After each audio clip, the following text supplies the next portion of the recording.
Yep. Just after Saturday's game, getting ready to hit the floor today. Hopefully, have two good practices in preparation for Tennessee, and we need to have two good practices after the way that we played, in Knoxville. How did Isaiah's knee respond to playing 38 minutes? Is it any swelling or anything? Yeah, no, I mean, from all indications from Mark, everything's good. He's feeling good. Eric, I don't know if you remember the red-white game. I think Adrian took a couple jumpers or maybe one, and you took him out, and you said afterwards, he was doing good stuff, but that just wasn't in his wheelhouse. And I totally agreed. Didn't have any idea he was going to shoot like this. Do you remember that? And just kind of to go from that point to this point, what do you think about that?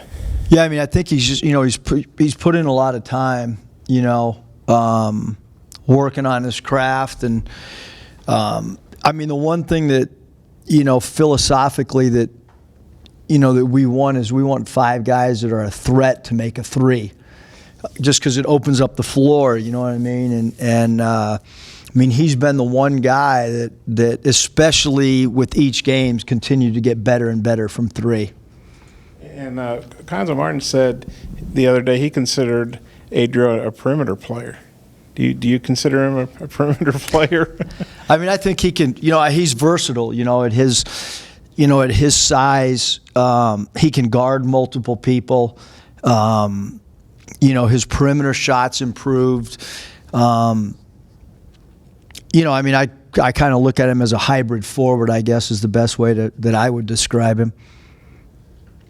What have you seen at Tennessee since they played you, and just kind of how this team? That's the only team that blew them out. Do you see any kind of revenge factor or any motivating factor? No, I mean, I've just kind of talked over and over about every game takes on a new theme, a new identity.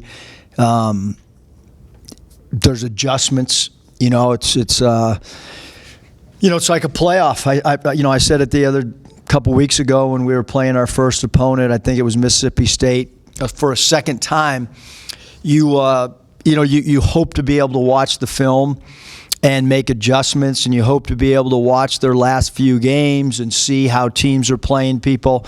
But their point guard really hurt us bad. He did whatever he wanted. He shot threes. He assisted he got his teammates great looks. We had no answer whatsoever for Vescovi. So somehow we've got to figure out an answer if we want to try to beat him.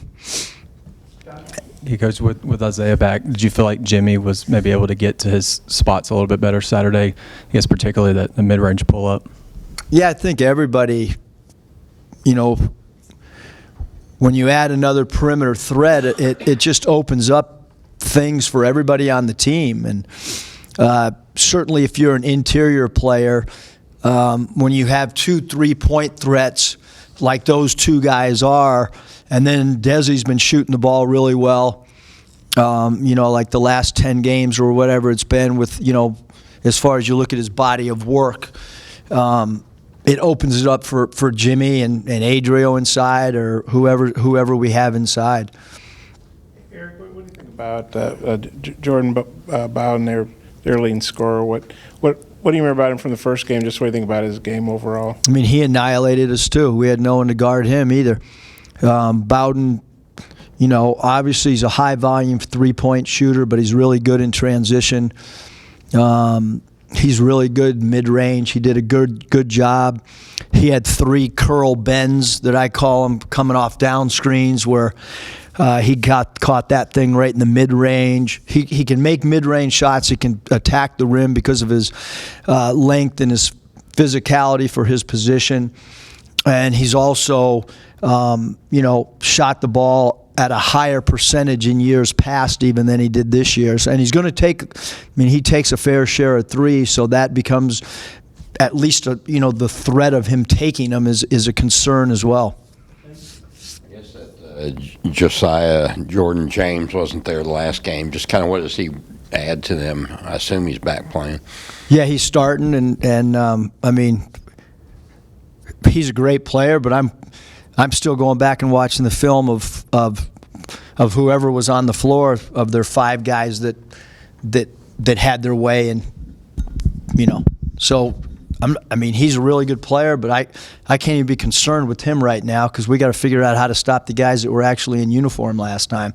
So, but he's a good defender and lengthy, and how are we going to stop Fulkerson? What are we going to do with Pons on the offensive glass? Are we going to be able to keep the point guard in front of us? All those things are a concern because the score would indicate that they caused us a lot of problems. How much, aside from just what Isaiah does, just having another body there, doesn't that make a difference? I think it makes a huge difference for us from a rotation standpoint. Quite frankly, when Isaiah wasn't in uniform, they kind of self-subbed. Now we can kind of sub based on performances.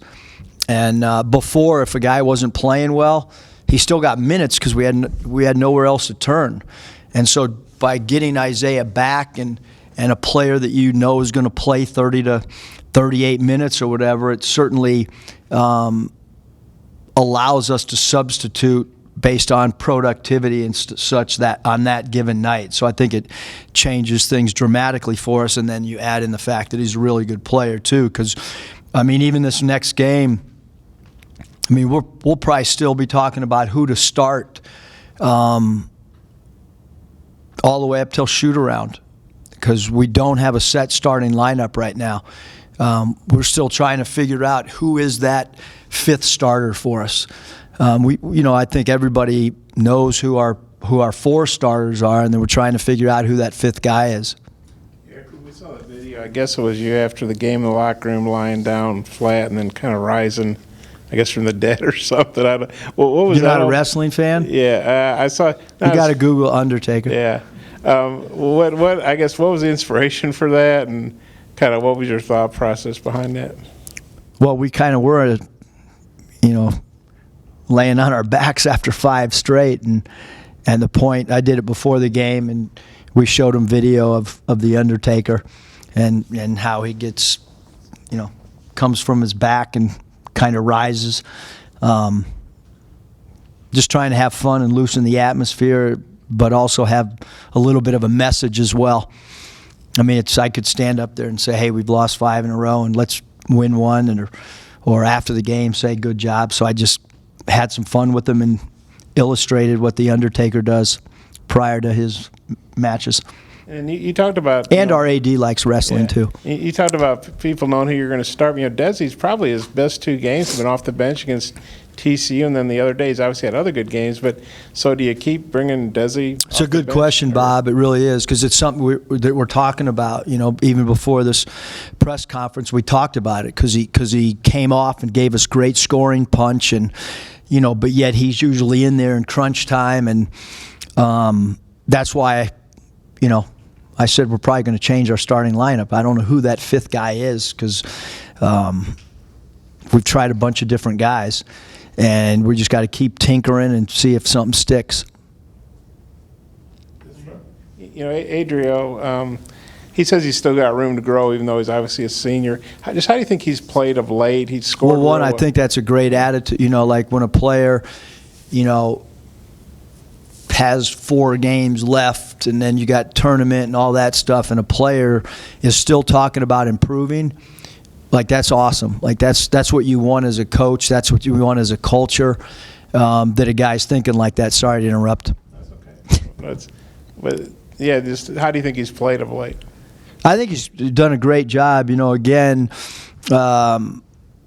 especially without Isaiah, he was a guy that provided us, some 3-point made shots. There was other guys taking them, but he was actually making them.